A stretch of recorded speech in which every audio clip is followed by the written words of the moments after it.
everybody, welcome back to R&L Guns. Another episode, that is. This episode's about the Juke car, Juk-AR. So don't know how they pronounced that back in the day. It was the one I showed you on the short. So I can't hold this up too long, guys, gals, because this thing's heavy. But that's what I showed you. It has not been cleaned up. I didn't clean it. We ain't done anything to it yet. We were just trying to find out if this gun was a replica, if it's a working gun, and if it's an original. We just don't know, because I don't know a whole lot about these. First of all, you guys got to know, black powder rifles and pistols is, I don't know a whole lot about it. But this is what we found out.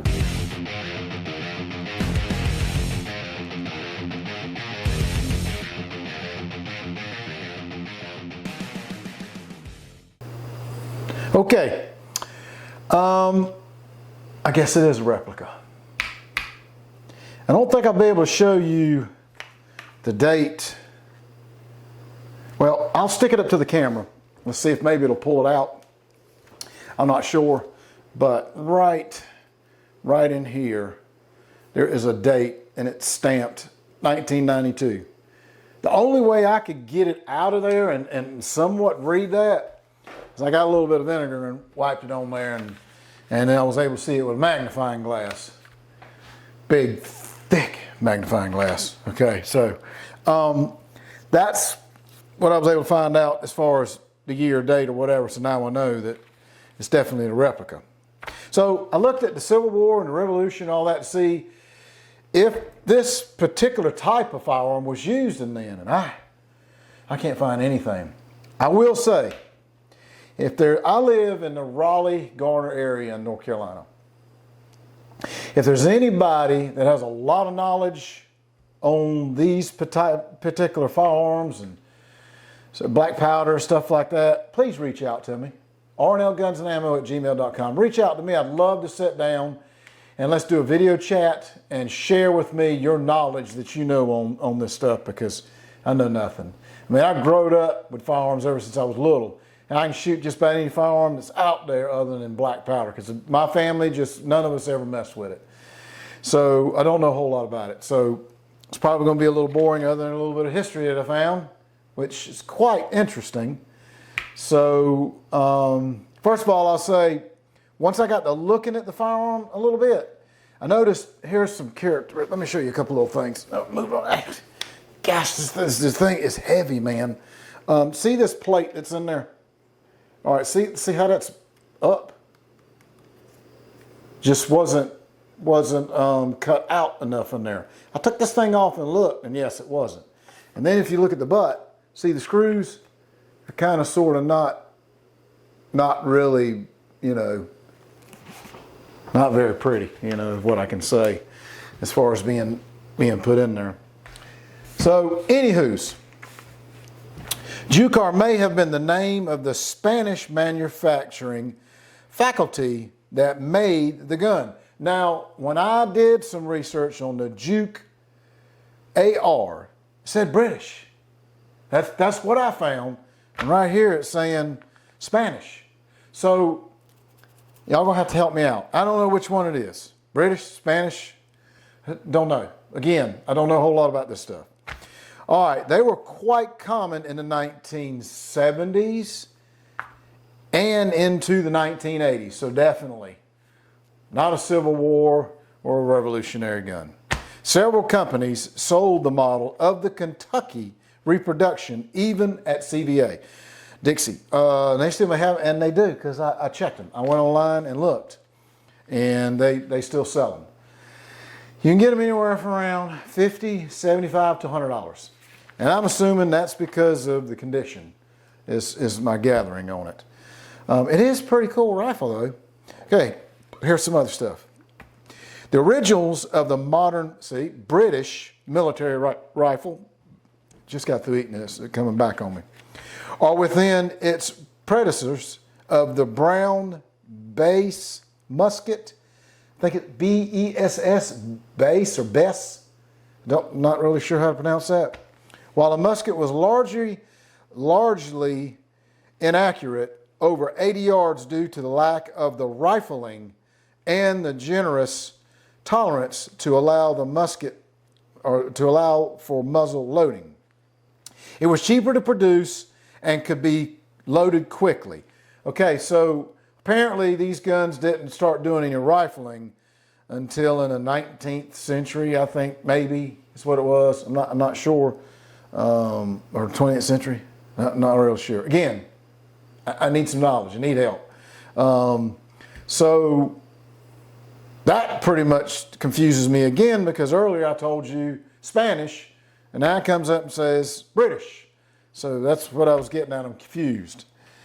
The use is volley or in mass firing by troops meant that rate of the fire took precedence over accuracy. So I guess you just fire as many as you can and hope I hit my target. I mean, whoops, I missed, start over again. All right, a similar tactical preference would be a factor in considerations regarding rifle design in the late 19th century and the early 20th century, when the rate of fire would be a key design consideration for British bolt-action rifles. So thinking that's when they brought in the bolt-action rifles was back in that time, because they skipped from the black powder all the way to this. And by the way, this one is a 45 caliber. Thought it was a 50. No, supposedly it's 45 caliber. Beginning in the late 1830s, the superior characteristics of the new rifle caused the Britain military to phase out venerable .75 caliber, brass, bays, again BESS musket in favor of the muzzle loading rifles in similar calibers. Okay, so I guess a lot of them just changed it out, I reckon. Maybe it was that bad they just had to, I don't know, change it or something. I'm not sure. Early rifles were known non-standard and frequently used adaptations from components of the Brown Bess, again, BESS, included locks, stocks, and new rifled barrels. Okay, now earlier it said they didn't have so much of the rifle barrels until the 19th and 20th century. So again, really need some schooling on this, guys, because I'm lost. I mean, I've done a bunch of reading, and I just pulled out a little bit what I could pull just to give some information about this particular firearm. It was not until the late 19th century that the rifle fully supplemented the musket as the primary weapon of the infantry, or infantrymen. Infantrymen. There you go. Infantrymen. There you go. So that's confusing again to me, because now they're talking about the black rifle again. So, or black powder again. So I'm a little confused on it. Last but not least, again, I don't know a whole lot about these things, so I didn't know what type of what they got. They got a bolster, and some sort of and a pocket and a flint. I have no idea what this is, but you can look at it. Y'all probably already know. For those out there that's a lot more experience and knowledge in these things. Okay, so let me show you this, for instance, so you see this. This is the barrel, of course, and you see that piece. It does look pressed into the barrel, right? Okay, that's what I gather that it is. I don't know. Okay, a bolster is part of a firearms breech, plugged assembly that is force fitted into the barrel aperture, breech plug passage, and barrel recess. So that's telling me that's what this is, from what I'm gathering information to be. That's what it's saying it is. Okay, the breech is the rear opening of a firearms chamber, which is where ammunition is inserted before firing. I thought the ammunition goes through the barrel you know, you put your powder in, and you put your wad and your projectile, and you shove it in there. Yeah, I know that part because that's what I read. But so I don't understand where you put. Maybe they're talking about a cap or something that you put. I don't know. Again, I need help, guys. The breech locks also contains the pressure created by the ignited propellant. When the breech lock is reacted, the chamber can be loaded with a cartridge. I'm confused. I don't have time, okay? I don't have time to sit there and read about a whole lot of black powder guns. I don't. I need somebody to help me. I need some comments. I need some emails. I need somebody to sit down with me. Let's do a video together. Let's do podcast, whatever. I need knowledge. Y'all help me out. That's all I got.